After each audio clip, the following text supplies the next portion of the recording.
अस्सलाम वालेकुम। मैं रुखसार मैं हूं गुलजार अहमद। मैं मोहम्मद। आप देख रहे हैं जी हम 30 रिएक्शन यूट्यूब चैनल। हम आपको अपने से अपने के साथ से वेलकम करते हैं। अगर आप देखना चाहते हैं ऑथेंटिक वीडियो तो हमारे चैनल को जरूर सब्सक्राइब कीजिएगा। उम्मीद करते हैं आप खैरियत से होंगे, यूं हंसते और मुस्कुराते रहें। चलते हैं आज वीडियो में। आज की भाई वीडियो ये जो high recommended high recommend video, ये 1-2 वीक से हमारे भाई इंस्टाग्राम पर इसरार हमें कर रहे थे। इसरार कर रहे थे और वो बड़ी इसरार के बाद ये वीडियो हमने सेलेक्ट की है और देखते हैं भाई। बहुत ज़्यादा हमें फोर्स किया गया है, बहुत ज़्यादा रिक्वेस्ट की थी, तो भाई हम आप भाई की आप रिक्वेस्ट पूरी करने जा रहे हैं। चलते भी देखते हैं वीडियो में क्या टाइटल तो हिंदी में है। भाई हम आपकी रिक्वेस्ट पूरी करते हैं और हमारा जो चैनल वो सब्सक्राइब किया करें और अपने दोस्तों के साथ इसका लिंक भी शेयर किया करें। तो टाइटल तो हिंदी में लेकर है वीडियो द डिवाइन टेल्स, ये अपना नाम है चैनल का। उनकी वीडियो द डिवाइन टेल्स वाली वीडियो देखते हैं। वीडियो में क्या फिर देते हैं। दर्शकों, हर मनुष्य जीवन भर अपना कर्म करता रहता है, चाहे वो बुरा हो या अच्छा, और अंत समय आने पर यही सोचता रहता है कि मरने के बाद उसे उसके कर्मों की वजह से स्वर्ग मिलेगा या नर्क। मनुष्य की ये प्रवृत्ति होती है कि वह अपने हिसाब से बुरे कर्मों की गिनती भी अच्छे कर्मों में करने लगता है और यह सोचकर प्रसन्न होता है कि मरने के बाद उसे अवश्य ही स्वर्ग मिलेगा, जबकि वो जानता है कि कोई भी मनुष्य अपने कर्मों के फल का निर्धारण स्वयं नहीं कर सकता, बल्कि मृत्यु के बाद उसके कर्मों के फल का निर्धारण स्वयं यमराज करते हैं और वही बताते हैं कि मनुष्य ने जो अपने जीवन काल में कर्म किया उसके वो कर्म पुण्य थे या पाप, और फिर उसी के अनुसार उसे स्वर्गलोक या नरक लोक की प्राप्ति होती है। परंतु यहाँ सबसे बड़ा सवाल यह उठता है कि यदि किसी मनुष्य को मरने के बाद स्वर्ग मिलता है तो वह स्वर्ग लोक में कौन कौन सी सुविधाओं का भोग करता है, और यदि किसी मनुष्य को नरक मिलता है तो उसे कैसी कैसी यातनाएं झेलनी पड़ती हैं। दर्शकों, आज के इस वीडियो में हम आपको इसी से जुड़ी पद्म पुराण की एक कथा के बारे में बताने जा रहे हैं, जिसका वर्णन यमलोक से लौटी कुछ कन्याओं ने किया हुआ है। नमस्कार दर्शकों, द डिवाइन टेल्स पर आपका एक बार फिर से स्वागत है। पद्म पुराण में वर्णित कथा के अनुसार एक बार यमदूत कुछ कन्याओं को भूलवश समय से पहले यमलोक लेकर चले गए, लेकिन जब चित्रगुप्त ने उनके एवं मृत्यु का लेखा जोखा देखा तो उन्होंने यमदूतों से कहा कि हे यमदूतों, तुमने ये क्या किया? इन कन्याओं की आयु अभी पूर्ण नहीं हुई है, इसलिए इन कन्याओं को तुरंत वापस मृत्यु लोक दे आओ। उधर जब इस बात का पता उन कन्याओं को चला तो उन सब ने यमदूतों से कहा, हे भगवान, आपकी इस भूल की वजह से मेरे परिजनों को जो कष्ट पहुंचा है उसके बदले आपको हमें ये यमलोक दिखाना और इसके बारे में संपूर्ण जानकारी देनी होगी, तभी सभी हम धरती लोक जाएंगे, अन्यथा यहीं रहेंगे। कन्याओं की ये बातें सुनकर यमदूत घबरा गए और दौड़े दौड़े यमराज के पास पहुंचे और उन्हें सब बात बताई। तब यमराज ने अपने दूतों से कहा, तुम लोगों को अपने भूल का प्रायश्चित करना ही होगा और बदले में उन कन्याओं को यमलोक के दर्शन कराने होंगे। यमराज की बातें सुनकर यमदूत तुरंत कन्याओं के पास वापस आए और उन सभी को पूरा यमलोक दिखाया। फिर जाकर वे कन्याएं धरती लोक वापस आ गईं। धरती लोक वापस आने पर उनके बंधु बांधव खुशी से झूम उठे और सभी ने उनसे यमलोक के बारे में पूछा, जिसका वर्णन कन्याओं ने इस प्रकार किया। कन्याओं ने कहा, यमलोक का वातावरण बड़ा ही घोर और भय उत्पन्न करने वाला है। वहाँ हमेशा सभी जीवों को विवश होकर जाना पड़ता है। गर्भ में रहने वाले अथवा बूढ़े स्त्री पुरुष या नपुंसक सभी तरह के जीवों को वहाँ जाना होता है। वहाँ चित्रगुप्त अपने सहायकों के साथ मिलकर देहधारियों के शुभ और अशुभ फल का निर्धारण करते हैं। पृथ्वीलोक पर जो शुभ कर्म करने वाले कोमल हृदय तथा दयालु पुरुष हैं, वे सौम्य मार्ग से यमलोक जाते हैं। नान प्रकार के दान और व्रतों में संलग्न रहने वाले स्त्री पुरुषों से सूर्य नंदन यम की नगरी भरी है। माघ स्नान करने वाले लोग वहां विशेष रूप से शोभित होते हैं। धर्मराज उनका अधिक सम्मान करते हैं। वहां उनके लिए सब प्रकार की भोग सामग्री सुलभ होती है। माघ स्नान में मन लगाने वाले लोगों के सैकड़ों हजारों विचित्र विचित्र विमान वहां शोभा पाते हैं। इन पुण्यात्मा जीवों को विमान पर बैठकर आते देख सूर्य नंदन यम अपने आसन से उठकर खड़े हो जाते हैं और अपने पार्षदों के साथ जाकर उन सब की अगवानी करते हैं। फिर उन्हें विमान पर बैठाकर स्वर्ग को भेज देते हैं। स्वर्ग लोक की कहीं तुलना नहीं है, वो सब प्रकार के दिव्य भोगों से परिपूर्ण है। इस प्रकार उनकी अनुमति ले पुण्यात्मा स्वर्ग लोक में जाते हैं। वहीं जो क्रूरतापूर्ण कर्म करने वाले और दान न देने वाले पापी जीव हैं, उनकी आत्माएं यमराज के घर अत्यंत भयंकर दक्षिण मार्ग से जाती हैं। यमराज का नगर अनेक रूपों में स्थित है। उसका विस्तार चारों ओर 86,000 योजन में है। पुण्य कर्म करने वाले मनुष्यों को वह बहुत निकट सा जान पड़ता है, किंतु भयंकर मार्ग से जाने वाले पापी जीवों के लिए वह अत्यंत दूर है। वह मार्ग कहीं तो तीखे कांटों से भरा होता है, तो कहीं रेत एवं कंकड़ों से, कहीं पत्थरों के ऐसे टुकड़े बिछे होते हैं जिनके किनारा छुरों के धार के समान तीखा होता है। कहीं बहुत दूर तक कीचड़ ही कीचड़ भरी रहती है, कहीं घातक अंकुर उगे होते हैं और कहीं कहीं लोहे की सुई के समान नुकीले कुशों से सारा मार्ग ढका होता है। इतना ही नहीं, कहीं रास्ते पर दहकते हुए अंगारे बिछे रहते हैं। ऐसे मार्ग से पापी जीवों को दुखित होकर जाना पड़ता है। इसके अलावा यह मार्ग कहीं तपी हुई शिला और कहीं हिम से वो मार्ग आच्छादित रहता है। कहीं ऐसी बालू भरी रहती है जिसमें चलने वाला जीव कंठ तक धंस जाता है और बालू कान के पास तक आ जाती है। कहीं गर्म जल और कहीं कंडों की आग से यमलोक का मार्ग व्याप्त रहता है। उन सब की पीड़ा सहते हुए पापी जीव की आत्माएं यमलोक में जाती हैं। कहीं तीखे अस्त्र शस्त्रों की वर्षा होती है जिससे उनके सारे शरीर में घाव हो जाते हैं। तत्पश्चात उनके ऊपर नमक मिले हुए पानी की मोटी धाराएं बरसाई जाती हैं। इस प्रकार कष्ट सहन करते हुए उन्हें जाना पड़ता है। कहीं अत्यंत ठंडी, कहीं रूखी और कहीं कठोर वायु का सब ओर से आघात सहते हुए पापी जीव सूखते और रोते हैं। इस प्रकार वह मार्ग बड़ा ही भयंकर है। यहाँ राह खर्च नहीं मिलता, कोई सहारा देने वाला नहीं रहता। वह सब ओर से दुर्गम और निर्जन है। वहाँ और कोई मार्ग आकार नहीं मिला है। वो बहुत बड़ा और आश्रय रहित है। वहाँ अंधकार ही अंधकार भरा रहता है। वो महान कष्टप्रद और सब प्रकार के दुखों का आश्रय है। ऐसे ही मार्ग से यम की आज्ञा का पालन करने वाले अत्यंत भयंकर यमदूतों द्वारा समस्त पाप परायण मूढ़ जीव बलपूर्वक लाए जाते हैं। ऐसे पापी जीवों की आत्माएं यमलोक में बंधु बांधवों से रहित होते हैं। वे शरीर से दुर्बल और भयभीत होते हैं तथा क्षुधा की आग से जलते रहते हैं। ऐसे जीवों की आत्माओं की बाहें पीठ की ओर घुमाकर बांध दी जाती हैं और उनके हाथों में कीलें ठोंक दी जाती हैं। साथ ही पैरों में बेड़ी भी पड़ी होती है। कुछ दूसरे जीवों के गले में रस्सी बांधकर उन्हें पशुओं की भांति घसीटा जाता है और वे अत्यंत दुख उठाते रहते हैं। कितने ही दुष्ट मनुष्यों की जिह्वा में रस्सी बांधकर उन्हें खींचा जाता है। किन्हीं की कमर में भी रस्सी बांधी जाती है, किन्हीं को भालों से छेदा जाता है, कुछ को बाणों से घायल कर दिया जाता है और इस प्रकार उन्हें विवश करके यमलोक में ले जाया जाता है। वे भूख प्यास से पीड़ित होकर अन्न और जल मांगते हैं, धूप से बचने के लिए छाया की प्रार्थना करते हैं और शीत से व्यथित होकर तापने के लिए अग्नि मांगते हैं। उन्होंने उक्त वस्तुओं का दान नहीं किया होता। वे उस पाथे रहित पथ पर इसी प्रकार कष्ट सहते हुए यात्रा करते हैं।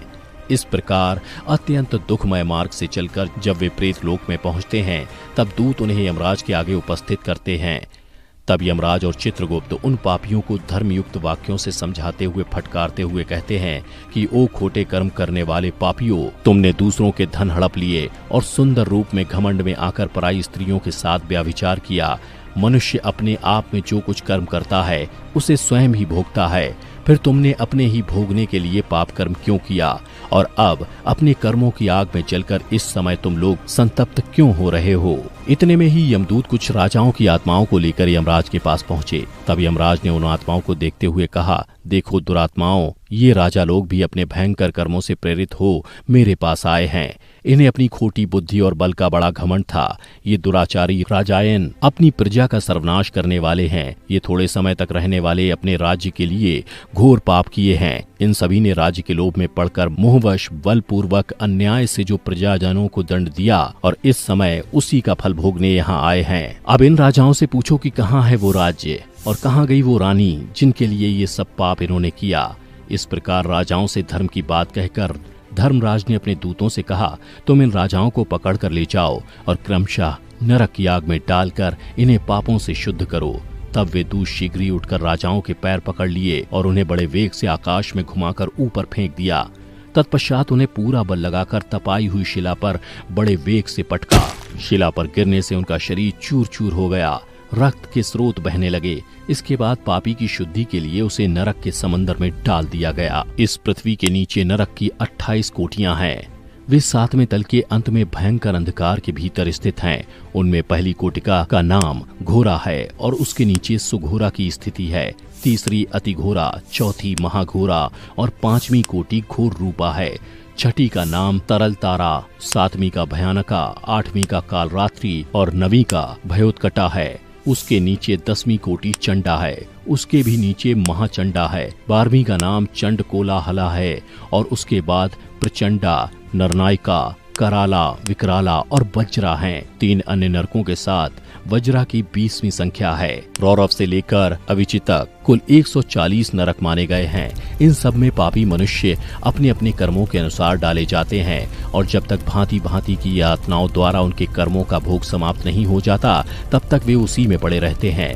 इस प्रकार क्लेश सहकर जब ये आत्माएं प्रायः शुद्ध हो जाते हैं तब शेष कर्मों के अनुसार पुनः इस पृथ्वी पर आकर जन्म ग्रहण करते हैं और तृण और झाड़ी आदि के भेद से नाना प्रकार के स्थावर होकर वहां के दुख भोगने के पश्चात पापी जीव कीड़ों की योनि में जन्म लेते हैं। फिर कीट योनि से निकलकर क्रमशः पक्षी होते हैं। पक्षी रूपी से कष्ट भोग कर मृग योनि में उत्पन्न होते हैं। वहां के दुख भोग कर अन्य पशु योनि में जन्म लेते हैं। फिर क्रमशः गो योनि में आकर मरने के पश्चात मनुष्य होते हैं। इसके बाद कन्याओं ने कहा, माताओं, हम सभी धन्य हैं जो इस परम पवित्र भारतवर्ष में हमें जन्म मिला है। यह अत्यंत दुर्लभ है। इसमें भी हजार हजार जन्म लेने के बाद पुण्य राशि के संचय से कदाचित कभी जीव मनुष्य योनि में जन्म पाता है, परंतु जो माघ स्नान में तत्पर रहने वाले हैं उनके लिए कुछ भी दुर्लभ नहीं है। उन्हें यहीं पर परम मोक्ष मिल जाता है और पर्याप्त भोग सामग्री भी सुलभ होती है। भारतवर्ष को कर्म भूमि कहा गया है। अन्य जितनी भूमियां हैं ये योग भूमि मानी जाती हैं। यहाँ यति तपस्या और याजक यज्ञ करते हैं। यहीं पारलौकिक सुख के लिए श्रद्धा पूर्वक दान दिए जाते हैं। कितने ही धन्य पुरुष यहाँ माघ स्नान करते हैं तथा तपस्या करके अपने कर्मों के अनुसार ब्रह्मा, इंद्र देवता और मरुद्वानों का पद प्राप्त करते हैं। यह भारतवर्ष सभी देशों से श्रेष्ठ माना गया है क्योंकि यही मनुष्य धर्म और स्वर्ग और मोक्ष की सिद्धि कर सकते हैं। इस पवित्र भारत देश में क्षणभंगुर मानव जीवन को पाकर जो अपने आत्मा का कल्याण नहीं करता उसने अपने आप को ठग लिया। मनुष्यों में भी अत्यंत दुर्लभ ब्राह्मणत्व को पाकर जो अपना कल्याण नहीं करता उससे बढ़कर मूर्ख कौन होगा। कितने ही काल के बाद जीव अत्यंत दुर्लभ मानव जीवन प्राप्त करता है। इसे पाकर ऐसा करना चाहिए जिससे कभी नरक में न जाना पड़े। देवता लोग भी यही अभिलाषा करते हैं कि हम लोग कब भारतवर्ष में जन्म लेकर माघ मास में प्रातः काल किसी नदी या सरोवर के जल में गोते लगाएंगे।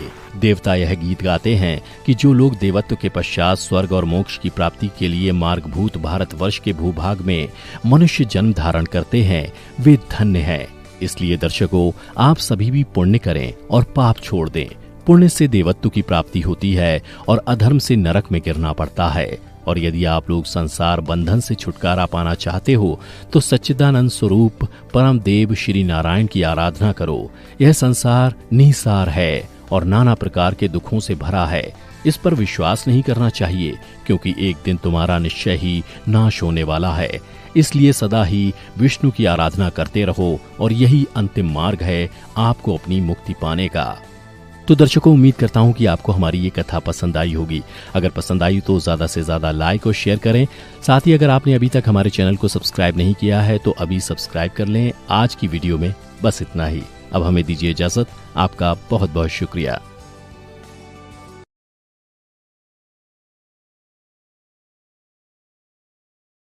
लोग हर मकतबा फिक्र से तल्लुक़ रखने वाले लोग हर एक अपने अपने ख्यालात हैं, आइडियाज़ हैं और इस चीज़ पर सारे मुतफिक हैं।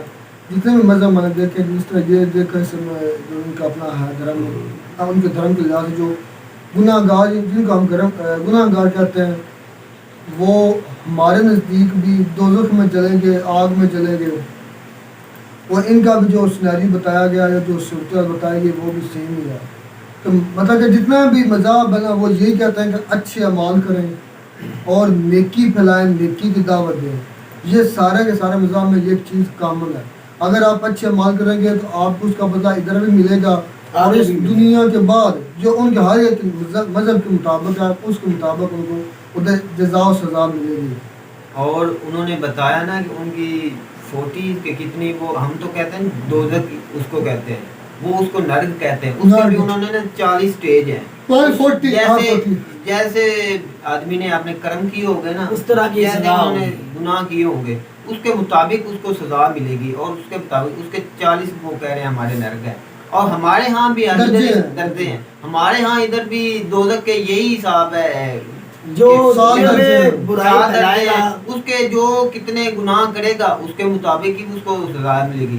कुछ को तो दुनिया हमारे- में ही सजा मिल जाती है, बीमारी की हालत में, या मतलब हर किस्म की बेरोजगारी हो जाना, भाई मतलब ये कुछ भी ना मिलना बंदे को। ये सजा में नहीं आता। दुनिया में गुजार जो बहुत सजा बुरे है। काम करो एक बंदा बीमार, मेरे पास एक बंदा 2 नंबर सोच वाला है, गंदी सोच वाला, बीमार हो जाता है, सारी जिंदगी वो मंजी पे लेटा रहता है, इससे बड़ी और कौन सी सजा है? जिसे कोई खाने हमारे पीने को दीन नहीं में तो मिलता। ये भी कहा जाता है कि जिसको बीमारी नहीं लगती वो अल्लाह को भूल जाता है, उसको मैं कहता हूँ नहीं, वो ये ऐसी बीमारी तो नहीं ना भी सारी जिंदगी जो ही मंजी पे बीमारी लेटा लगे है। वो जिस्म का खजाना भी होता है, सदका सदका भी खैरात निकलता निकल है। जाती है। ऐसी बीमारी नहीं, वो बात नहीं कि वो और वो तो गुनाह ऐसी की गुनाह सजा को मिलती है। बुखार हो वगैरह इस तरह की बंदे भाई को ये अल्लाह बात याद नहीं है कि जो बीमार हो जाए वो गुनाहगार है और जो बीमार ना हो वो गुनाहगार नहीं है, ऐसी बात नहीं है। मैं ये नहीं कह रहा कि वो जो नहीं बीमार हो गुनहगार नहीं है, जो बीमार हो गया वो गुनहगार है, ये मेरा मतलब नहीं है। मैं कह रहा हूँ दुनिया के ऊपर भी ये एक किस्म की सजा ही होती, बंदे को झेलनी पड़ती है।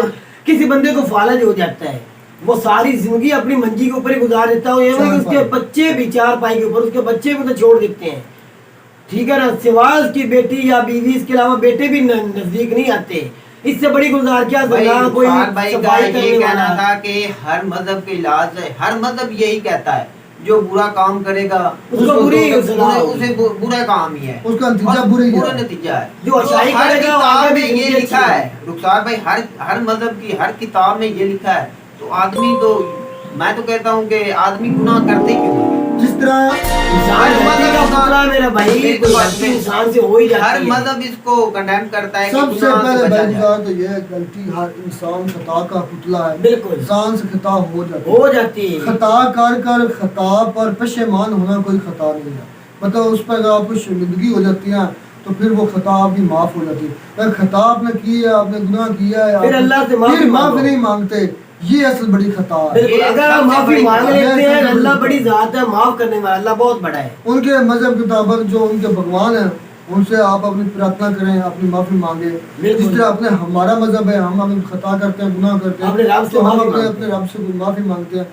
बात वही है, एंड वो जो बात भाई ना कान इधर से पकड़ लें या इधर से पकड़ बाबे लें, बुल्ले शाह हर का मजहब बात के है, इलाज गुजार से सुन वो तो सही। इबादत कैसे करते हैं, वो अपनी मजहब से वो जो भाई उनकी अपनी मर्जी, जिस तरह जिसको भी मानते बाबा हैं, बुल्ले शाह ने हमें कोई क्या इतराज खूब नहीं। कहा था, गल एक नुक्ते विच मुकदी है। बात सिर्फ यही है कि जो बुरे काम करेगा उसको बुरी सिला मिलेगा, जो अच्छे अच्छे काम करेगा, करेगा अच्छा मिलेगा। हर मजहब में यही ये है, लिखा हर है। मसलक में यही है।